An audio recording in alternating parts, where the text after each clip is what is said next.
the barns are in great condition, enough that we can do a food production facility to do a winery. Okay. So we decided that the best thing to do was to do it in the basement of my house. All right. So we actually have an approved farm winery that is starting in the basement, like every other business, the basement of the garage. It's like the dream of any wine right. connoisseur. Well, come on in.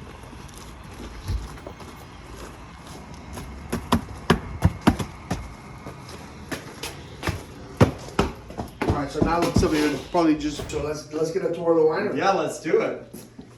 So what you're about to see is how we make wine and what we've been doing for the past 2 years.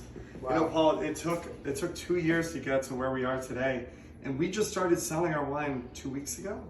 So, you know, a lot of this we've been working on for a long time. So this is our production area, and we have some equipment in here. We have wine in process in there.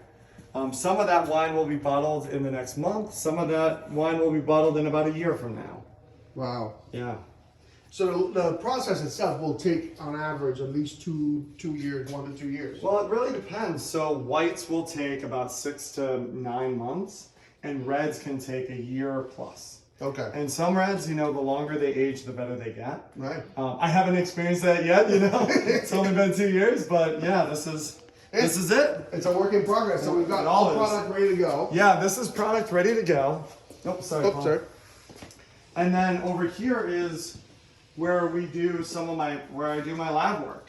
So we're constantly testing the wine, making sure that it has the right acidity, making sure that it has the right sugar and alcohol content and just balanced properly.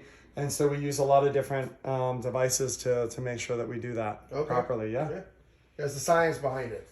Yeah, there's a Amazing. huge science behind it, chemistry. Yeah, It's yeah. incredible. We have these charts. I don't know, like I can use these charts and then describe what we have over here in that's terms perfect. of modern equipment. Perfect. Let's go over the whole. So we'll start with red wine. So When you're ready, Sylvia. you saw that the grapes, Paul, that we were just looking at, they're not producing grapes yet that we Right. can use for wine. So what we use is grapes imported from California. Okay. And so this is a great chart that just describes the process. So we source our grapes from a certified sustainable vineyard in California. And then they deliver it here and we take over the process. So, you know, we go through we crush and destem the grapes. We add some yeast and then they start fermentating. You know, I'm sure you probably have heard of that. Yep. Then we press it, and it goes through some aging, blending, and we filter and bottle. And that chart shows a lot of old equipment. This is the modern stuff. So over here, we have the crusher destemmer. And what that does is it lightly crushes the grape and separates it from the stems. Like in the old Pretty days when they simple. would stomp the grapes. Exactly. Yeah. Okay, gotcha. Plants we planted this past year, and in a couple of years we'll actually be producing grapes that we can use for wine. Paul, what do you think? You want to open one up? I don't see any reason why not. Let's just rock this thing. Let's do it. So we're gonna open a sparkling rosé. I'd already started opening it.